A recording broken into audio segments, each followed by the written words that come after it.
In the vast world of exploitation, there are many subgenres. Nazi-sploitation, blaxploitation, Caligula-sploitation, even luchador-sploitation.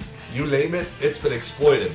One subgenre that you can find is remake-sploitation, which should speak for itself. The art of exploiting the success of a particular movie and making your own film that borrows many of the successful film's elements, like Sergio Martino's 2019 After the Fall of New York and Bruno Mattei's Terminator 2. And it didn't stop then. Remake-sploitation is still going strong with The Asylum, giving us such classics as Alien vs. Hunter and The Terminators. Sergio Martino also created his own Terminator-sploitation film, Hands of Steel, Arms of Steel if you're from Norway, and Fists of Steel if you're from the UK. The film stars two of my favorite actors of all time, George Eastman and Daniel Green. Some people look up to Sly and that Arnold Strong fella that went off to be governor in some place or another. But when I need that extra push in the gym, I think Daniel Green. I think George Eastman. And I also think of the other big-ass motherfuckers like Red Brown, Michael Sopke, and Ted Pryor. The film begins by showing us the dystopian state that the world is in. There's a revolutionary figure named Mosley staying in a run-down hotel. Mosley's a scientist that's all about the whole green movement and ridding the world of chemical contamination. He doesn't have to play suffering martyr to get followers. The country already loves him. This isn't a publicity stunt, Inspector. Mosley likes to fight his battles where it counts the most. On the front lines, without help from the authorities. Apparently he's also an idiot. Do they really think someone would be fool enough to kill me? You never know. There's always a chance some crackpot out there. Cue Daniel Green.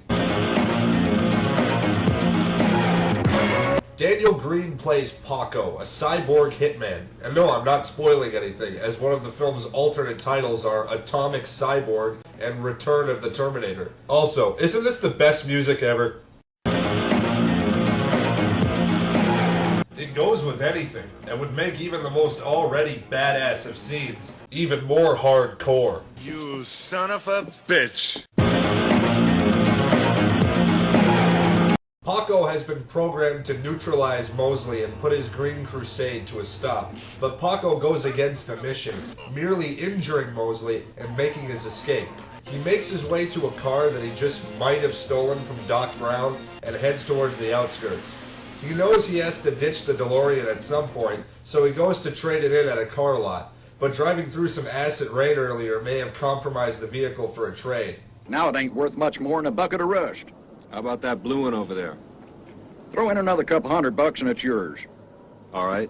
Something about that scene always cracks me up. I just love how Paco ignores everything the old man says about the car being useless, and how he doesn't even try to haggle for a price or anything. It's just, a couple hundred and it's yours. Alright. A hitter and Zach Galifianakis are assigned by John Saxon to go after Paco for failing his mission. Hey! Well, what in the hell? What the hell was the point of that? Why would you blow up a car to distract him if you're just going to shoot him while you're facing him anyway? So Paco gets rid of his new car, I suppose so it's hard for the authorities and such to track him down, but I think it's because the radio was being a little bitch. So now that he doesn't have a vehicle, he does what every man in his position should do, walk aimlessly through the desert with rockin' 80s music playing. He comes across the Champions Oasis, an arm wrestling bar, truck stop, and motel. I'm looking for a place to stay. The girl is Linda. She owns the place. She offers Paco a place to stay if he helps her out with some wood. It wasn't especially large, but it felt hard. Extremely hard. Oh, can it, Mosley? I said some wood, not his wood. Now, why else is this movie awesome? George Eastman. Raul Morales is the strongest. George Eastman isn't eating any fetuses this time around. His role in this film is the local arm wrestling hero, Raul Morales. And it doesn't take long until Raul and Paco bump into each other. Nobody can beat me. Where are your manners, punk? You're a loser. Oh, shit! I'll break your goddamn arm, cabron. Come on, take a seat if you think you're so great. They play some macho head games, like writing insults on toilet paper and responses on pieces of counter. When? Now.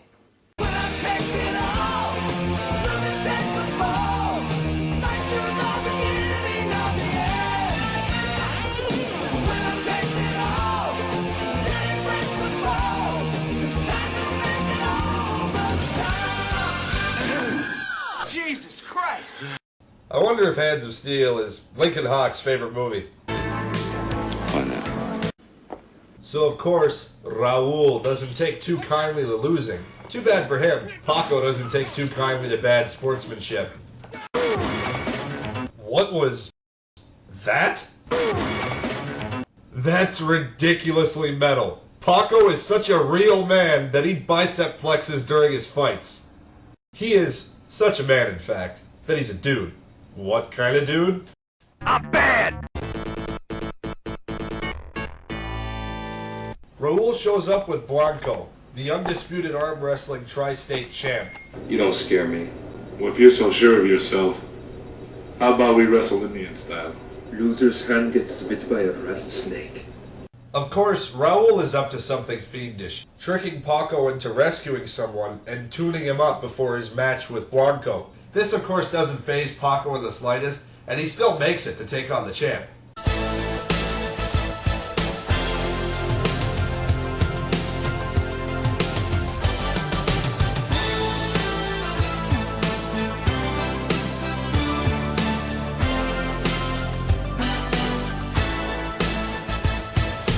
Paco wins, and shows some humility too, by karate chopping the snake before it bites Blanco.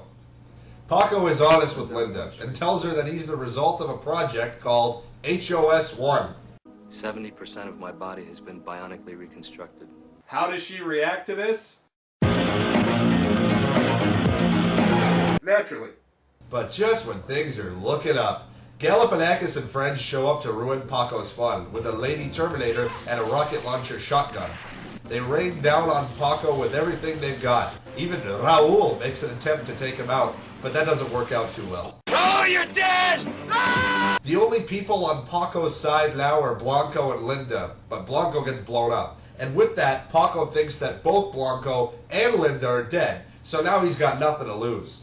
Even with all these hitmen, cyborgs, and guys in nail gun massacre costumes, nobody seems to be able to take Paco out, so there's one solution. John Saxon with a big fucking laser gun.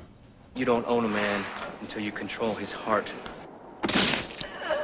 Paco arms himself and holds up in a building with police surrounding him. Linda shows up to try to convince him that he won't be hurt, but Paco shows her the grim truth. Oh, God. You see? Maybe Paco Quiroc never even existed.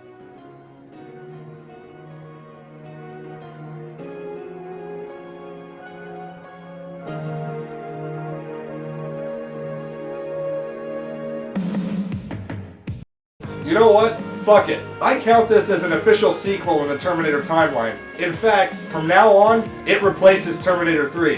What do you think of that? All right.